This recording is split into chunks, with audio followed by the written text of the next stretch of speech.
Oke, saya mau ngerangkum dari yang kemarin juga kalian sudah presentasi. Ini rangkumannya, teknologi itu, kalau kalian sudah dengar video di YouTube ada kan? Ini kita ulang lagi. Teknologi asal katanya dari Yunani, teknik berarti seni, keahlian atau sains, logos berarti ilmu. Nah, ini juga teknologi menurut Galbraith itu penerapan sistematis dari pengetahuan ilmiah atau terorganisasikan dalam hal-hal praktis. Macam-macam teknologi, ini contohnya aja, mungkin udah banyak lagi sekarang, lebih banyak lagi karena berkembang. Teknologi komunikasi, informasi, transportasi, medis. Contoh teknologi populer, ini ada gadget, smartphone. Kalau dulu itu kan cuma handphone.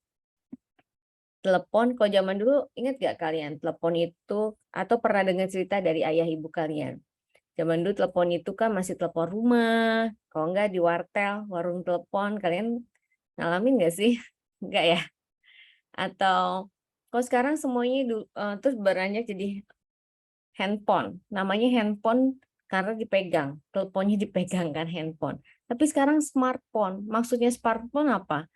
Karena dia nggak cuma buat SMS, nggak cuma buat telepon, tapi dia udah bisa browsing, dia bisa nyimpen file, dia bisa download, dia bisa banyak aplikasi, udah kayak apa ya? Kita nggak perlu bawa-bawa komputer, nggak perlu bawa laptop, sebenarnya udah itulah smartphone, udah dalam satu gadget ini smartphone, makanya dinamai smartphone bukan sekedar handphone, karena dia perangkat cerdas ya, handphone cerdas, alat elektronik bukan kecil, fungsi khusus dan praktis. Kalau dulu itu cuma kalangan menengah ke atas.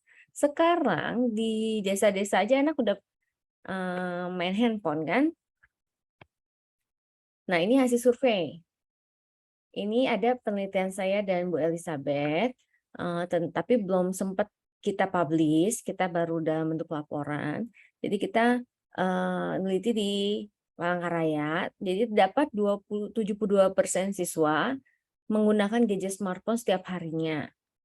Terus siswa yang menggunakan gadget smartphone memberikan pengaruh pada interaksi sosial yang dilakukan, yaitu 56% menunjukkan interaksi sosial negatif. 44% menunjukkan interaksi sosial asosiatif, ya, maksudnya lebih positif. Tingkat pendidikan dan pekerjaan tidak memberikan pengaruh pada interaksi sosial anak. Itu hasil dari survei kami mengenai interaksi sosial pada anak pengguna smartphone. Terus ini ada dari AECT, Association for Educational Communication Technology, itu teknologi pendidikan adalah suatu proses yang kompleks, yang terpadu yang melibatkan orang, prosedur, ide, peralatan, dan organisasi untuk menganalisis masalah, mencari pemecahan, melaksanakan, mengevaluasi, dan mengelola pemecahan masalah tersebut yang mencakup semua aspek belajar manusia. Jadi teknologi pendidikan itu, teknologi secara umum kan membuat yang ribet menjadi lebih simpel. Tapi dalam proses itu terjadi, dalam membuat yang ribet jadi simpel itu ada suatu proses yang kompleks. Kebayang nggak? Ada prosesnya kompleks, tapi kita nggak tahu aja gitu. Tapi proses kompleksnya itu melibatkan banyak orang, banyak ada prosedurnya dan sebagainya. Tujuannya untuk memecahkan masalah, terutama yang terkait dengan proses belajar atau aspek belajar dari manusia. Itu teknologi pendidikan. Terus kita suka dengar teknologi pendidikan atau teknologi pembelajaran ya. Kadang kalau kalian browsing suka ada dua istilah itu. Kita lihat di Undang-Undang Sisdiknas, pendidikan merupakan usaha sadar dan terencana untuk mewujudkan suasana belajar dan proses pembelajaran agar peserta didik secara aktif mengembangkan potensi dirinya. Sedangkan pembelajaran adalah proses interaksi peserta didik dengan pendidik dan sumber belajar pada suatu lingkungan belajar. Kita lihat lagi. Teknologi pendidikan berkaitan dengan teori dan praktek dalam desain, pengembangan, pemanfaatan, pengelolaan, penilaian, dan penelitian proses, sumber, dan sistem untuk belajar. Teknologi pembelajaran merupakan kajian objek formal, belajar pada manusia secara individu maupun kelompok. Nah, kita lihat lagi ya. Jadi istilah pendidikan fokusnya lebih luas daripada pembelajaran. Jadi teknologi pembelajaran adalah bagian dari teknologi pendidikan. Atau teknologi pembelajaran adalah bentuk operasional dari teknologi pendidikan.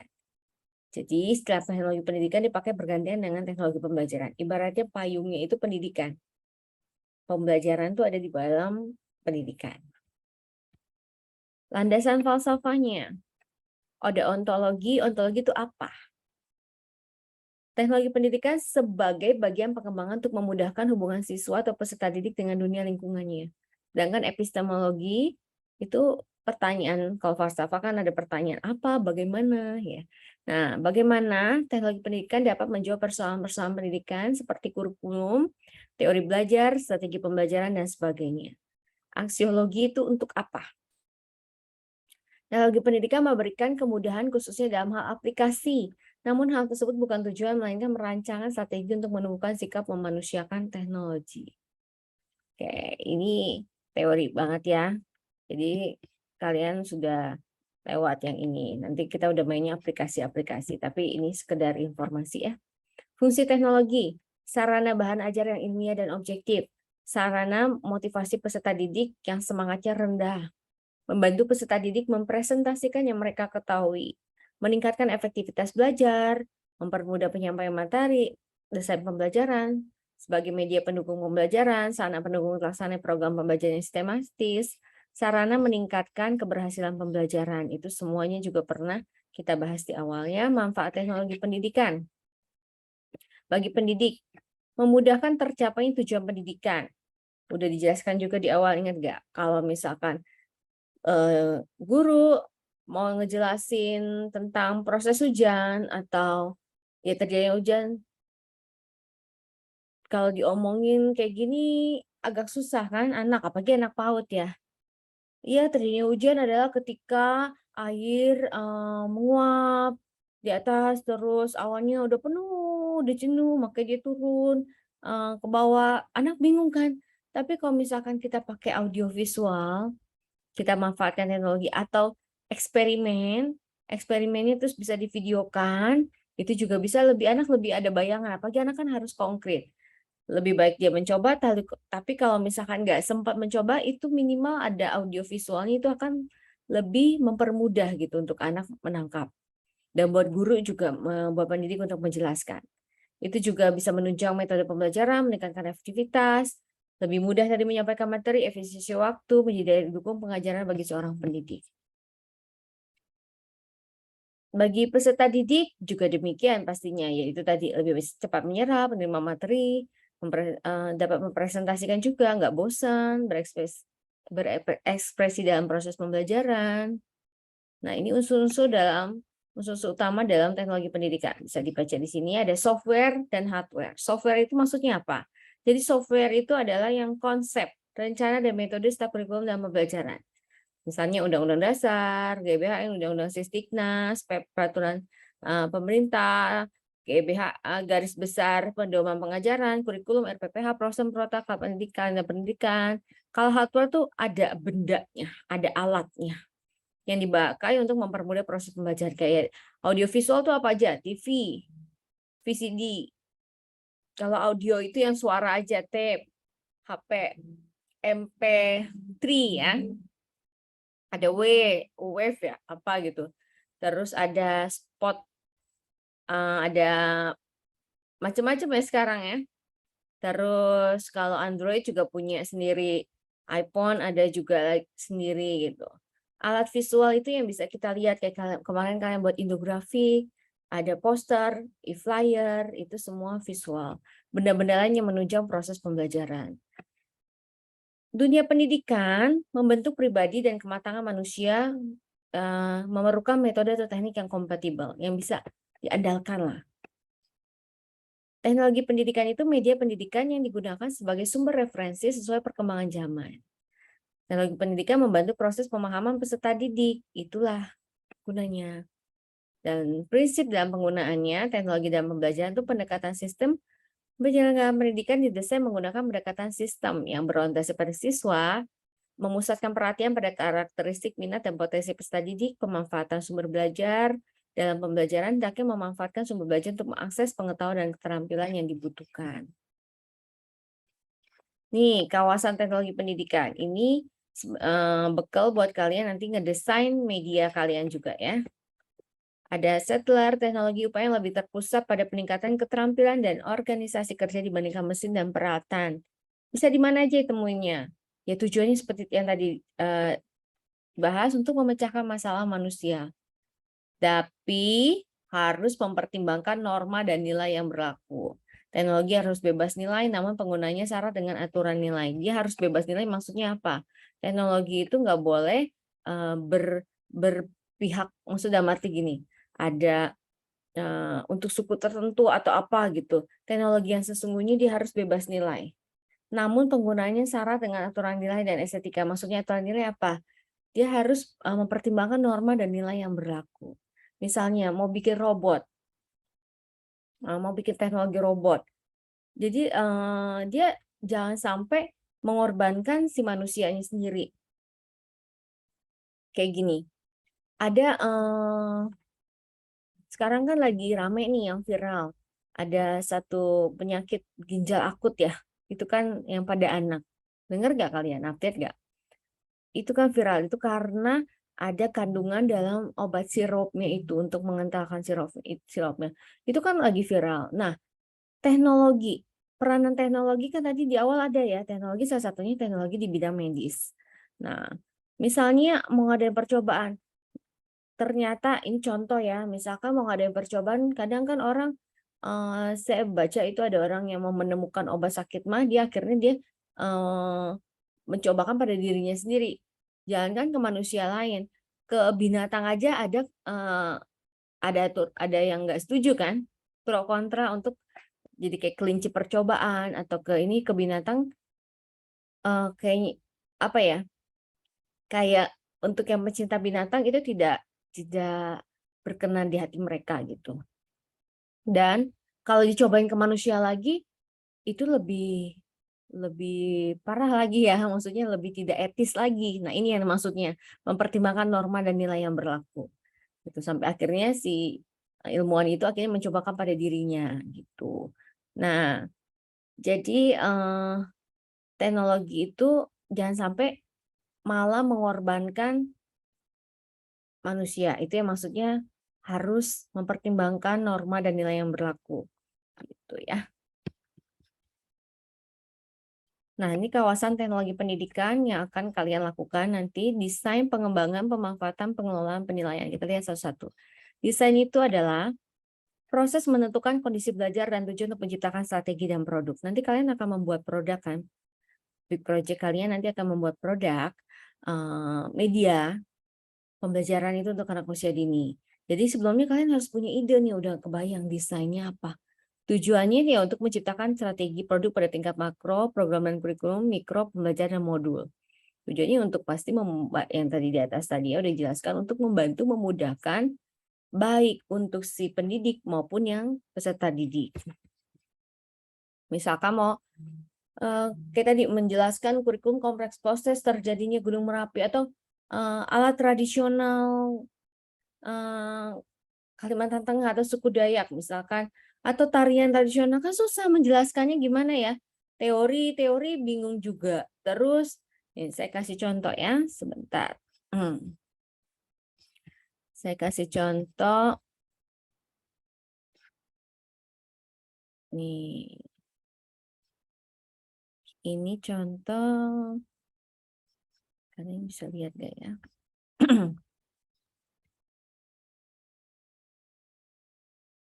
Tugas kakak tingkat kalian kemarin untuk menjelaskan tarian mandau. Bingung kan gimana mau evaluasinya? Ini contoh evaluasinya. Ada berapa huruf dari tari mandau? Misalkan saya jawab asal. Misalkan apa? Terus dalam menari gambar tersebut disebut apa? Apa? Kalian tahu nggak ini apa? Ayo jawab. Talawang. Talawang. Talawang. Nah, keluar gitu. Sebentar, saya balikin yang tadi. Mandau itu ada huruf berapa huruf? Katanya 1, 2, 3, 4, 5, 6. 1, 2, 3, 4, 5, 6. Kok nggak ada di sini? 6, 7, 8, 9, 10. Benar. Ada berapa huruf kata mandau? 6. Mandau. Pasti saya ngerjain kuis ya. Padahal saya mau nunjukin, ini ada contoh. Kan bingung kalau dari mau jelasin mandau aja, tapi kita bisa lihat dari sisi katanya, dari sisi seninya, dari sisi bentuknya seperti apa. Salah, kayak gitu. Ini contoh aja ya. Contoh-contoh yang, nih ada lagi contoh lagi. Itu nanti bisa bagian untuk evaluasi, tapi mendesainnya utamanya misalkan kalian mau buat mengajarkan anak mengenai tari mandau atau budaya salah satunya adalah tari mandau misalnya. Ini seri tari Kalimantan Tengah. Kita lihat. Nah, ini ada lagi. Kita mau lihat ini tentang teknologi, perangkat-perangkat teknologi. Misalnya, udah kelihatan belum? Belum, Bu. Belum ya. Oke. Coba saya ulangin lagi. Nah, ini juga contoh evaluasinya. Ini dari kakak tingkat kalian juga yang kebetulan ke servis saya. Alat komunikasi. Ada suaranya. Ini telepon kayak gini. Kalau susah dibawa langsung gitu, komputer nggak ada di TK. Misalkan kalian di kampung atau di mana mau ngejelasin anak kayak gimana sih komputer atau apa. Ini kan salah satu laptop. Ini salah satu cara untuk kalian bantu mempermudah pengajaran. Radio, telepon, televisi, kayak gitu ya. Itu contoh-contoh pembelajaran. Jadi misalkan temanya, tadi kan ya, kurikulumnya misalnya dia bilang kita mau ngajarin tentang tema alat komunikasi misalnya. Alat komunikasi, nah, contoh-contohnya apa? Ya tadi itu yang sudah kita lihat itu yang tadi ya, televisi, apa itu contoh-contoh alat komunikasi. Kebayang dong kalau kita nggak pakai contoh tadi, berapa lama kita mau menjelaskannya dan berapa abstrak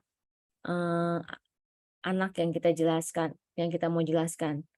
Nah, makanya nanti kalian harus mendesain teknologi apa yang akan kalian buat untuk, jadi kalian tentuin temanya apa. Temanya nggak mesti yang seperti biasa kan, tema biasanya transportasi, apa, kayak gitu. Nggak, tema bebas kayak tadi, tema tentang tarian Kalimantan Tengah atau apa terserah. Desain dulu. Kamu juga bisa lihat kondisi belajarnya apa. Bisa juga kamu datang misalkan ke sekolah, dilihat anaknya butuhnya apa, bisa juga kayak gitu. Nah, pengembangan udah tahu nih, udah didesain, udah punya konsep, udah punya ide, terus dia pengembangan tuh mulai diterjemahkan spesifikasi desain dalam bentuk fisiknya. Jadi mengandung banyak variasi teknologi, dapat keterikatan antara teknologi dan teori. Jadi teorinya misalkan teori tentang tadi tarian-tarian ada seperti ini, terus pakai apa ya? Oh, kayaknya bisa nih pakai media audiovisual. Terus cara ini gimana? Bisa juga nanti kan anaknya sambil ngajar di-combine audiovisual sama langsung belajar nari langsung misalnya.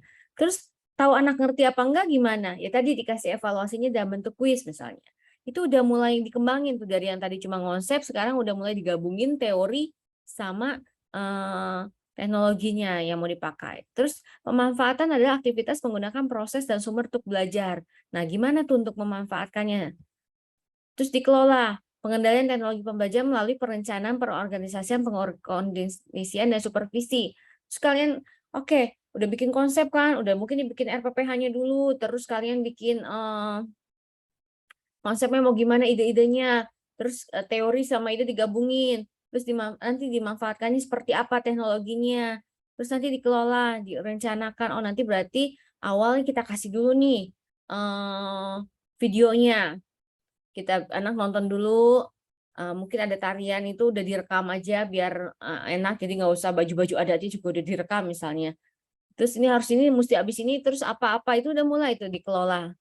Nah, terus nanti evaluasi proses penentuan memadai tidaknya pembelajaran belajar, evaluasi proses penentuan kecukupan pada instruktur yang belajar. Terus kita evaluasi itu mau tahu anak kita yang kita buat nih sudah oke belum? Kira-kira udah nyampe belum? Kita evaluasi ke anak-anak ini, ke anak kita nanti. Ini evaluasi itu internal, misalkan kelompok silakan untuk bisa juga nanya sama teman lain atau saya ketika presentasi, ini kita punya konsep seperti ini, rencananya desain seperti ini. Nah, nanti kita sama-sama, oh iya itu kayaknya kok buat anak kelamaan deh, atau apa itu evaluasi. Nanti penilai dari hasil evaluasi disajikan dalam bentuk nilai bobot norma, ini penilaiannya.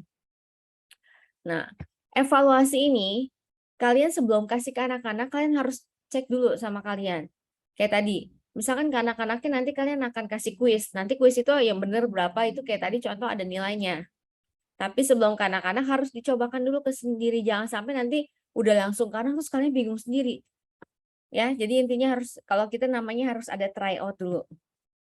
Ya, ini hasil evaluasi tadi, baik buruk dan sebagainya itu berkaitan dengan desain, pengembangan, pemanfaatan, pengelolaan, dan evaluasi menentukan seberapa jauh suatu teknologi bermanfaat memudah kehidupan manusia. Seberapa dalam konteks pendidikan anak usia dini, sejauh mana materi teknologi yang kalian gunakan itu bisa membuat anak paham terhadap materi yang atau tema atau pembelajaran yang kalian rencanakan itu.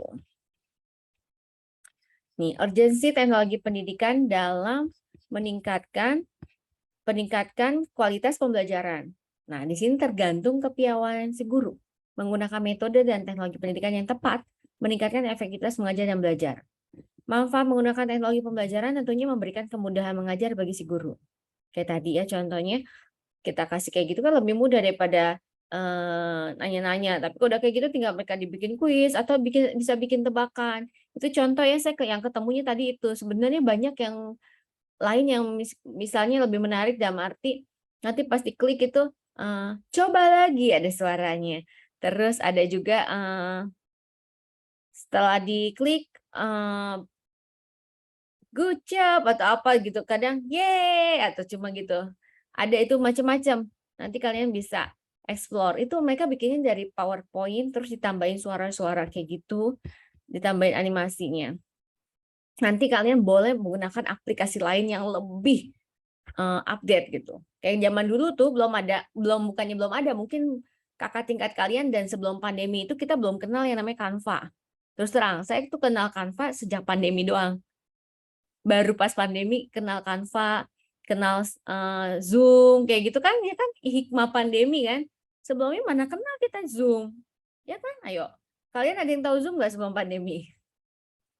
Enggak kan? Gara-gara pandemi ini kita jadi tahu ada Zoom, ada yang namanya Canva, ada yang namanya segala, saya ya nggak tahu kalian. Saya sebenarnya kan gaptek gitu. Saya baru tahu tuh ada CapCut, kayak Master, kayak gitu-gitu tuh baru pas pandemi tahun 2020-an, 2021. Kenapa? Karena anak saya taunya dari anak saya gitu. Manfaat menggunakan teknologi pembelajaran itu memberikan kemudahan mengajar bagi guru, dapat digunakan untuk menjelaskan tema abstrak. Kayak tadi kan, misalkan apa sih komunikasi? Oh, ternyata pas ada audiovisual, oh komunikasi itu misalkan. Jadi anak itu kan, apalagi kita kan konteksnya anak usia dini itu butuh yang konkret. Jadi teknologi itu dipakai untuk membantu menjelaskan tema yang abstrak. Misalkan kalau mau menjelaskan tentang hujan tadi, atau mau menjelaskan tentang ini. Kalian ada kalau lihat di kanal YouTube yang saya yang sekarang maupun yang ada yang dulu, kanal YouTube yang dulu tuh ada tugas kayak misalkan mencegah pelecehan seksual pada anak atau melindungi diri. Terus itu kan abstrak kan, apa sih pelecehan seksual anak kecil atau pendidikan seks sejak dini itu apaan sih? Ternyata setelah ada videonya, ada lagunya tuh anak lebih gampang, tidak boleh bagian tubuh yang boleh disentuh, bunyi tetot, misalkan nggak boleh dipegang dadanya, bagian pantat terus diklik gitu, tetot, misalkan, kan bikin kayak gitu anak kan lebih menarik, oh nggak boleh gitu ya. Jadi itu yang abstrak dibikin jadi lebih real, konkret dan mudah diterima anak. Itulah gunanya teknologi pendidikan anak usia dini ini, atau nanti juga teknologi informasi komunikasi ini buat anak usia dini. Jadi belajar tidak membosankan, mengaktifkan semua indera, mengimbangi. Ini apalagi nanti kalian kan nanti akan praktek itu, mendesain dan praktek itu, apalagi kalau sudah ada audiovisualnya tiba-tiba, bukan tiba-tiba, terus kalian ada juga yang dipegangnya. Karena kalau audiovisual itu kan cuma dilihat sama didengar kan, audio dengar, visual lihat. Terus indera yang lain gimana? Misalkan kalian mau tadi yang tarian tadi, udah dijelasin tuh ada videonya, itu nanti yang tadi dipakai buat evaluasi penilaiannya. Terus di tengah-tengah pembelajaran, kalian misalkan anak bikin art and craft tentang mandaunya, bikin. Jadi mereka megang langsung tuh mandau kayak gimana. Terus kalian juga bawa contoh, jangan yang benerannya. Dan maksudnya mandaunya, talawangnya, kayak gitu kalian bawa contohnya ke anak-anak. Itu kan anak jadi nggak bosan kan? Daripada cuma ngedenger dongeng. Jadi inderanya semua ada gitu. Terus bisa mengimbangi indera yang lemah. Kalau ada anak yang lebih kuat visualnya atau audionya, dengan adanya semua stimulasi itu kan dia jadi bisa mengimbangi. Oh, dia nggak gitu lihat. Ini pas dia ngedenger, oh dia lebih paham. Oh ternyata itu gitu. Terus yang pasti menarik minat anak, membantu mendekatkan dunia teori dengan realita. Tujuan teknologi pendidikan itu memecahkan masalah pendidikan, meningkatkan kinerja pembelajaran. Prinsip kesesuaian aplikasi TIK yang akan digunakan dalam PAUD layak anak itu pertama, pastikan tujuan pendidikannya apa. Jadi kedua itu mendorong kolaborasi. Ketiga, mengintegrasikan dengan aspek-aspek lain dari kurikulum. Anak harus berada dalam kontrol. Pilih aplikasi yang transparan dan intuitif. Hindari aplikasi yang mengandung kekerasan, yang tadi udah dibahas ya sama kalian, hampir di tiap kelompok. Sadar akan isu kesehatan dan keselamatan, pendidikan mendorong ketertiban orang tua, karena nggak mungkin anak usia dini tanpa pengawasan orang tua. Itu impossible, harus ada pengawasan orang tua. Karena kalau tidak ada pengawasan orang tua, anak kecil itu belum sanggup untuk menerima bombardir informasi dari dunia maya. Jadi di sini sebagus apapun teknologi tetap harus ada peran serta aktif dari orang tua untuk mendampingi. Ini dampak positifnya, belajar menjadi lebih menyenangkan dengan tampilan multimedia tentunya, komputer untuk membangkitkan motivasi dan keingintahuan yang tinggi pada anak. Jadi anak kan lebih interesting, apalagi anak sekarang ini, anak-anak yang lahir aja udah generasi alpha ya. Lahir udah langsung tahu ini kan teknologi. Ya kan, tahu nggak kenapa? Sejak bayi lahirnya mereka udah divideoin kan, udah difoto, udah divideoin, bayangin. Mereka keluar dari rahim, keluar dari ibunya aja, udah ada videonya. Jadi dia melek aja langsung dan kenal teknologi gitu. Udah bisa udah difotoin. Kebayang nggak anak sekarang? Kalau zaman dulu mana ada? Makanya zaman sekarang di era digital dan generasi alpha ini, mereka anak yang udah langsung kenal teknologi gitu. Jadi belum lagi bayinya mamanya fotoin apa, terus diupload di sosial media, anak lagi gini terus ada anak bayi di model-modelin kan, dilibet-libet, aduh kadang saya ngelihatnya dibikin jadi lebah lah, dibikin jadi apalah gitu. Kebayang nggak itu anak udah langsung melek teknologi. Jadi pasti mereka akan excited gitu dengan teknologi. Itu akan jadi positif dan bisa jadi negatif. Lebih menyenangkan dengan tampilan multimedia pastinya. Komputer untuk membangkitkan motivasi dan keingintahuan yang tinggi pada anak. Anak akan lebih percaya diri ketika berhasil membuat proyek menggunakan media audiovisual. Sekarang ada yang namanya coding. Anak saya ikut coding, dia senang banget kemarin kasih unjuk saya, Mami, Ethan udah punya web katanya. Wih gaya, maminya aja belum bisa bikin web, anaknya bikin web. Ternyata web apa? Oh, udah ada template-nya, terus dia tambahin. My favorite animal. Binatang kesukaannya dia adalah crocodile and turtle. Buaya dan kura-kura. Anak saya suka buaya dan kura-kura. Terus dia tulis tuh, ada gambarnya. Terus dia browsing dari internet, di copy paste gitu di webnya. Terus kenapa dia suka buaya? Karena buaya itu kuat katanya. Apa gitu saya lupa. Terus kenapa suka kura-kura, turtle? Dia pakai bahasa Inggris ya, tapi tulisnya meskipun grammarnya agak-agak kacau, tapi saya paham aja maksudnya. Kalau kura-kura karena kura-kura itu slow, tenang katanya. Ekstrim banget kan kesukaannya animalnya, satu buaya, satu kura-kura gitu. Tapi dia pede gitu, confident, dia seneng dengan sukacita, dengan suka hati dia pamerin gitu, tunjukin ke kita gitu, tunjukin ke orang tuanya, tunjukin ke saya juga. Dan saya juga appreciate karena memang apa ya, memang beneran saya juga belum tentu bisa bikin gitu. Jadi anak sekarang itu memang lebih canggih, nggak bisa dipungkiri. Generasi Alpha ini memang anak-anak yang cepet banget gitu kalau dengan teknologi. Nah, ini dampak negatifnya. Banyak situs tampilan yang nggak pantas. Kebetulan saya langganan YouTube Premier, jadi nggak ada iklan. Tapi tetap aja bisa kecolongan. Dulu sebelum langganan Premier itu kan banyak iklan. Ada iklan-iklan yang kayak pop up gitu kan, pornografi, pakai cewek pakai baju seksi, atau iklan-iklan yang nggak pantas untuk anak, atau kekerasan, games-game kekerasan gitu. Jadi memang itu dampak negatifnya, apalagi ditonton anak PAUD. Anak PAUD itu kan usia menyerap, absorber mind. Jadi itu bisa jadi sangat negatif. Main games, tontonan itu saya sensor dapat membuat anak menjadi kebablasan dan lupa waktu. Dan tidak semua informasi dari internet akurat. Saya punya klien dulu, dia belajar percobaan bunuh diri dari TikTok. Itu contoh dampak negatif ya bagi anak. Dan anak remaja, kok kamu punya ide dari mana gitu? Ada di TikTok, Bu, katanya. Sampai sekarang itu satu-satunya aplikasi sosmed yang ya salah satu yang saya belum tergoda untuk mendownload. Saya nggak punya TikTok. Saya cuma punya Instagram dan Facebook. Facebook juga karena terkonek dengan Instagram. Jadi saya nggak ngerti TikTok itu ya, kadang kan di Instagram ada TikToknya juga kan. Ini saya taunya dari situ doang. Tapi dari sendiri saya download tuh enggak. Terus anak saya yang cerita, mami, si ini dapat AdSense loh dari TikTok katanya. Padahal cuma joget-joget doang. Joget-joget doang dapat duit katanya dari TikTok. Oh. Terus anak saya kan dari YouTube ya, dapat AdSense dulu sempat. Sekarang udah enggak. Jadi dia cerita, ada temennya itu dari TikTok katanya. Nah, tapi itu balik lagi, tidak semua informasi dari internet itu akurat.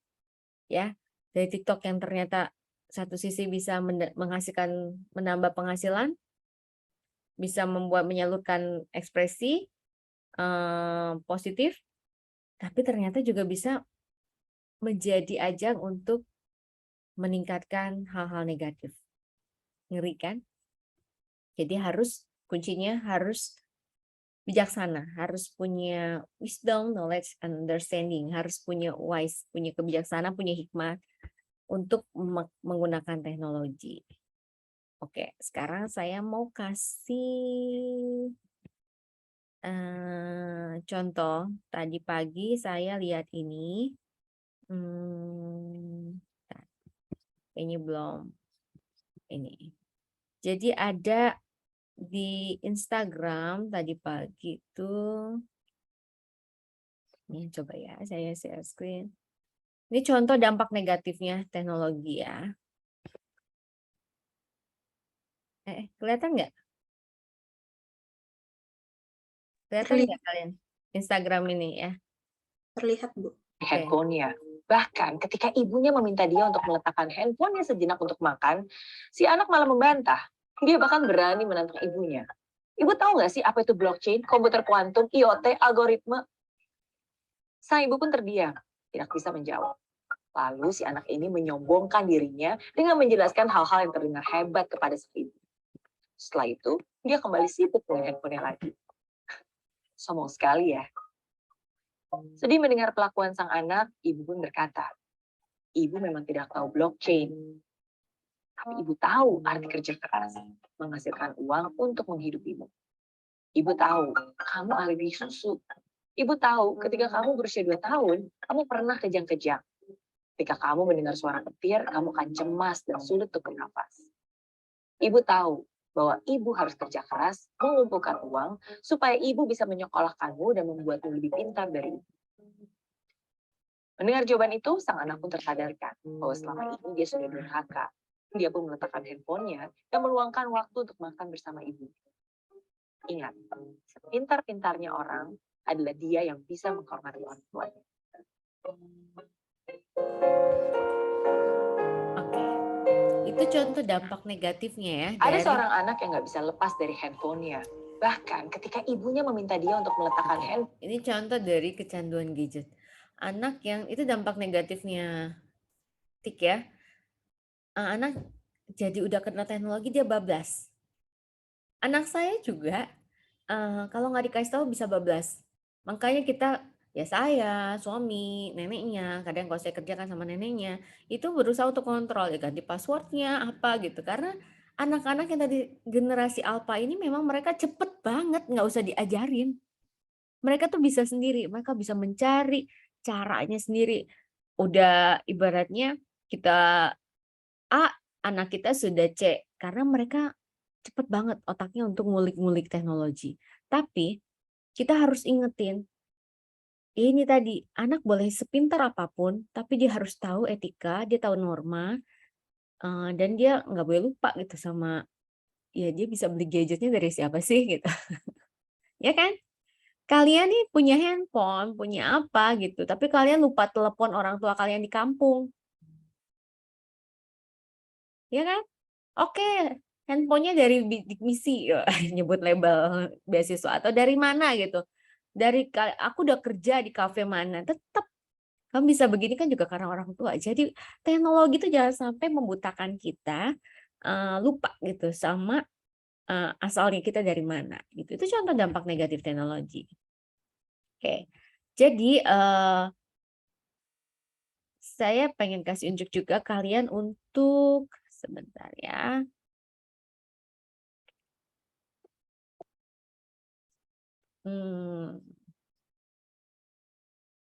Di layar kalian ada muncul ini nggak?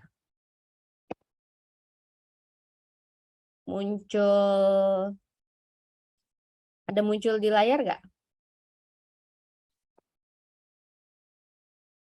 Belum, Bu. Belum ya, oke. Ini yang tadi saya ceritain, ini anak saya, kelihatan nggak? Terlihat, Bu.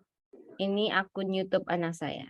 Nah, tuh, dia cuma 3 ditonton, kita lihat. Dulu itu, kita lihat ya.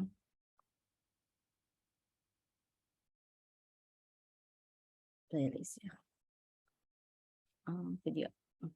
Nih, ada satu fase ketika dia ditonton ribuan, mana ya? Dan itu sempat viral. Dan ini dia, ini nih, 277.000. Ini anak saya cuma bikin video begini doang.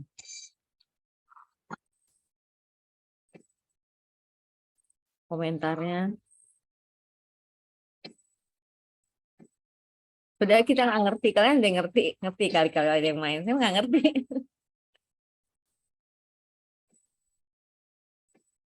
Tuh. Begitu doang. Oke. Nah, Hello guys, welcome back to my channel. It's Dayton. nah ini contoh pemanfaatan TIK ya. And today we're playing Race Clicker. And yeah, I don't have enough of gems for the time portal. I'll be right back, guys. Okay, I'm done. Look, I have a lot Kalian of mau belajar gems. bahasa Inggris, silahkan belajar bahasa Inggris, dengerin. Oh, that's even more than enough. Okay, let's go to the time world. Salah satu positifnya TIK You itu, got Shark and you got aplikasi kayak gini, anak saya Saki. bahasa Inggrisnya jadi enak gitu. The Padahal kalau dengerin dari saya kan bahasa Inggrisnya bahasa Inggris orang Indonesia kan. Masih terbata-bata gitu. now Dia I'm gonna dengar open dari aplikasi-aplikasi yang ada di my internet first kayak gitu, my- dari games gitu. Jadi ngomongnya fasih gitu, enak. Itu salah satu positifnya. Negatifnya apa? Kalau udah main suka bablas, kalau nggak diingetin. also want to buy the river. Okay, Alasannya, kalau dulu alasannya bikin konten. Kalau sekarang alasan bikin konten, tapi banyaknya bohongnya, cuma mainnya doang.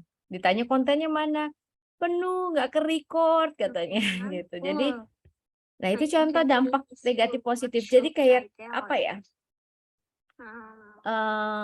Bagus teknologi, tapi juga ternyata bisa menjerumuskan.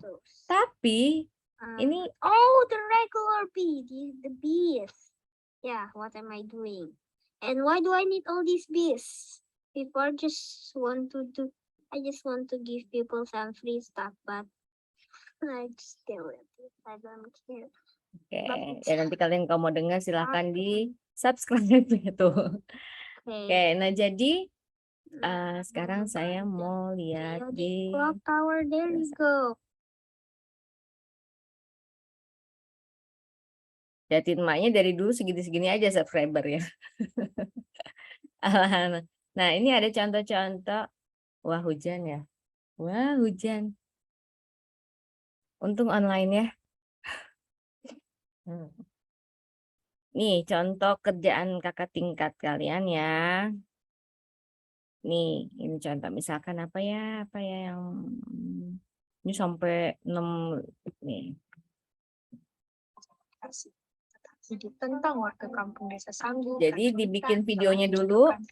Dia rancang nih, dia mau mengajarkan tentang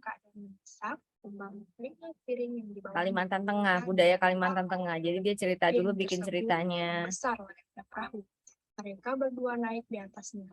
Tiba-tiba hujan badai menerjang. Ini kan ada yang juara dongeng kan di sini siapa? Nul Iklima ya? Siapa? Kumbang dan Intan menjelma. Bener gak mana orangnya? Nah, kamu bisa record Piring tuh Palawin pun memiliki kemampuan ajaib. di apa record?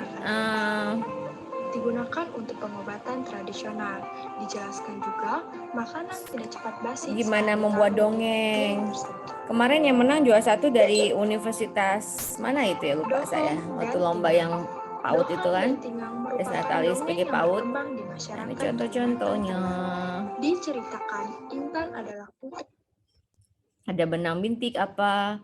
Yang ini nih.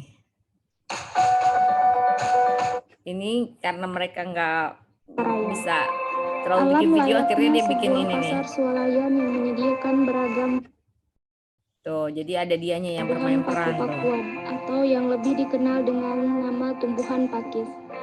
Kelakai atau pakis sebenarnya kaya akan manfaat. Masyarakat asli suku Dayak. Nih, saya mau kasih lihat yang dulu.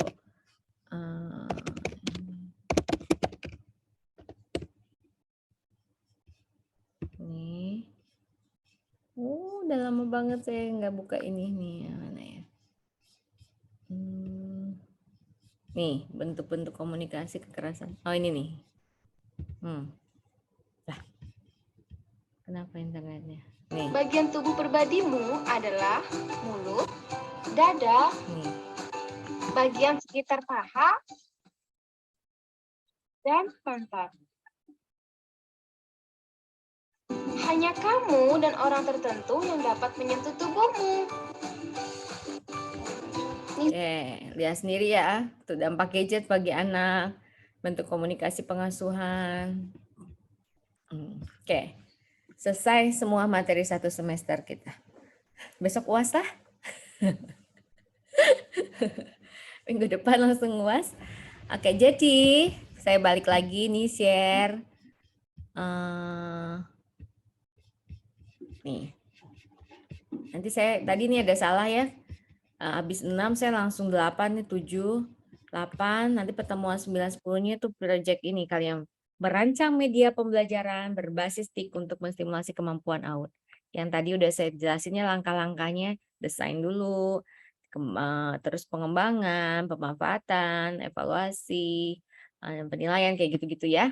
Itu kalian bagian untuk konsepnya, jadi tahu. Nah, ini nanti kalian merancang media pembelajaran yang dinilai apa indikatornya ketepatan dan kesesuaian media dengan tingkat capaian perkembangan di jenjang PAUD, terus ketepatan dalam praktek stimulasi. Jadi nanti kalian akan praktek. Jadi materi ini udah selesai. Saya berharap minggu depan beresin lah materi kalian nanti presentasi, nanti tahap biar fokus sama big project-nya. Tahap persiapan pemilihan sumber informasi, jadwal pelaksanaan, uraian tugas, pelaksanaan, uraian tugas, presentasi dulu buat saya dan teman-teman sebelum kanak-kanak kayak gitu. Dan nanti penyusunan laporannya. Gitu.